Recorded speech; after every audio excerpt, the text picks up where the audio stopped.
it has been announced by the Congressional Progressive Caucus that they will go ahead and vote on the bipartisan infrastructure bill.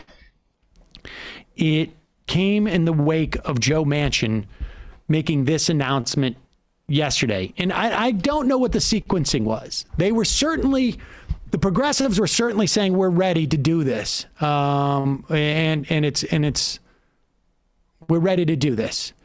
And then here is Manchin when it all seemed like it was going to happen, $1.75 trillion. His ask. Yep. His ask. And his negotiation process where he was negotiating with individual senators about things, Gillibrand for paid leave, the White House directly, like he was as involved as a senator could be in the crafting of this. I'm surprised nobody's taken anything to his head. Like a senator just like flipped out. And I really give them a lot of credit for decorum. Hear what Manchin said that would have inspired such a reaction. With the factors in mind and all of these factors that we've spoken about, I've worked in good faith for months with all of my colleagues to find a middle ground on a fiscally, and I repeat that, a fiscally responsible piece of legislation that fixes the flaws of the 2017 Trump tax bill that I thought was weighted far, far too far for the high-end earners and the needs of the American families and children. However, as more of the real details outlined in the basic framework are released, what I see are shell games, budget gimmicks that make the real cost of the so-called $1.75 trillion bill estimated to be almost twice that amount if the full time is run out, if you extended it permanently, and that we haven't even spoken about. This is a recipe for economic crisis. None of us should ever misrepresent to the American people what the real cost of legislation is. While I've worked hard to find a path to compromise, it's obvious compromise is not good enough for a lot of my colleagues in Congress. It's all or nothing, and their position doesn't seem to change unless we agree to everything. Enough is enough. We started at $6 trillion, then we went to $3.5 trillion in the initial framework, then we went down to his ask of $1.75 trillion, and this is his framework that he's negotiated, and his bill apparently, or he's had as much input as a senator could possibly imagine having, and now he's saying that the bill is like faulty or not good enough. I mean, it's just like it's absolutely absurd, and he's talking about the cost long term. This has been repeated, but just for the sake of like understanding what a hack and how disingenuous this man is, the bipartisan infrastructure bill that they negotiated, which is the only thing they want to kill the social spending bill. Mm-hmm. It adds $250 billion to the deficit. And he's complaining about this bill crippling the United States spending ability or their debt and their deficit. It's ridiculous. And like, no one seems to point that out to him. I mean, I actually terrorist yesterday, but yeah.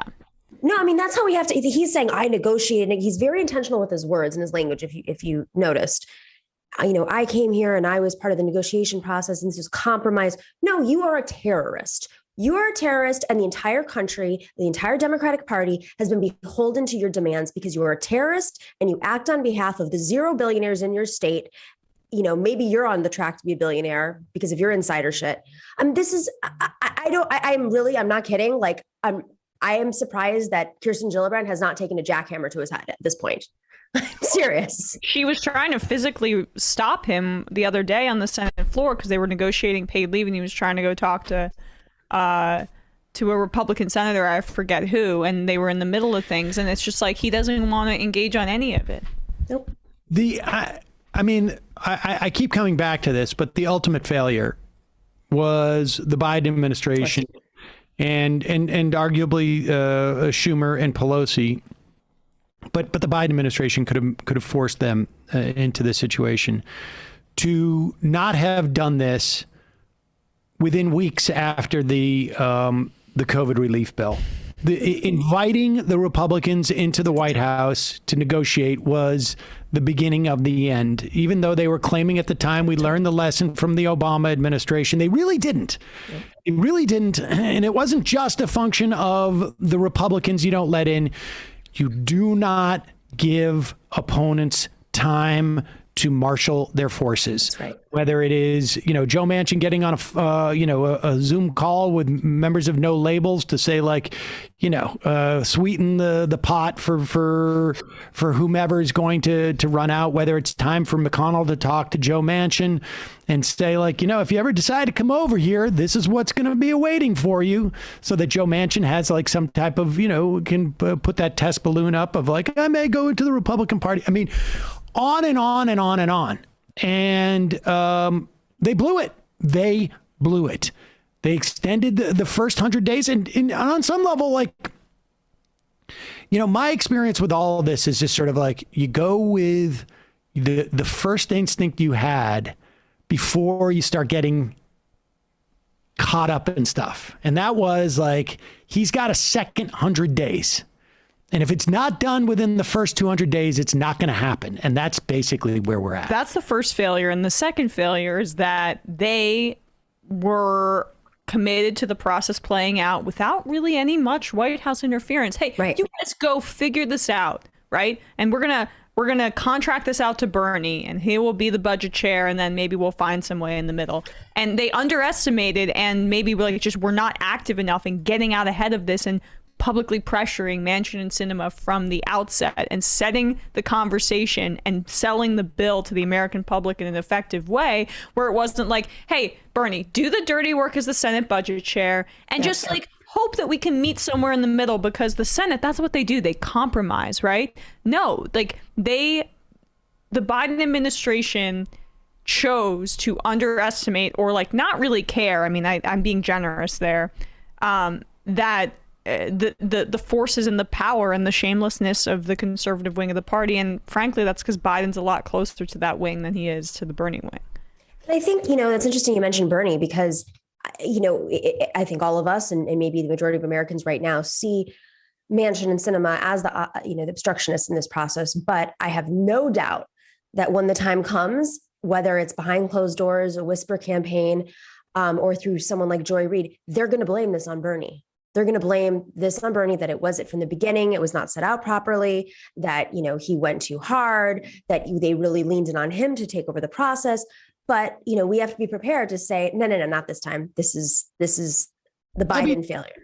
I think that's why we saw the progressives cave, is because they know this is coming too. And they're having, this is a completely a rear guard, a move on their part. They know that they're going to get blamed for this, because to the extent that there can be, and I don't know what the, let's just talk about this. Like, what are the costs of them being blamed? Right? On one hand, it seems ephemeral, right? Like, there is no cost here associated with it. But the next time in a primary, in a Democratic primary, or the next time you have a Bernie who could beat a Joe Biden, where the narrative is like they can't get anything done and blah, blah, blah. This is what gives the conventional wisdom. Now, on the other hand, that's one argument that I have. Like, I'm of two minds of this. On the other hand, it's like, it doesn't matter. It doesn't matter what the reality is. The bottom line is, how do you get more progressives in there? And so that the conventional wisdom just gets steamrolled.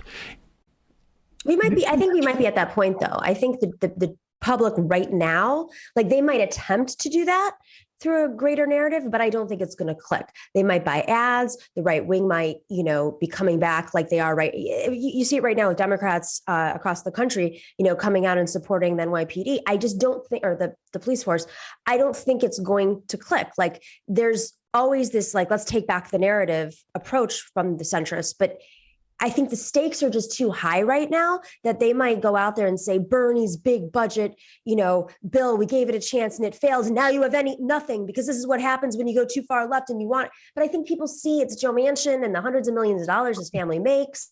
They get it now. They get it now in a deeper way. And that's the problem with the Biden administration, is this is not Obama. You're going to get called a socialist no matter what. We know that. So why didn't you start from the beginning and go aggressive? Because the Republicans are not your friends now, and you've made that very clear that they're not your friends in the last few weeks. Yeah, I mean, they should have gone earlier also to prevent Sinema and Manchin from getting a toehold.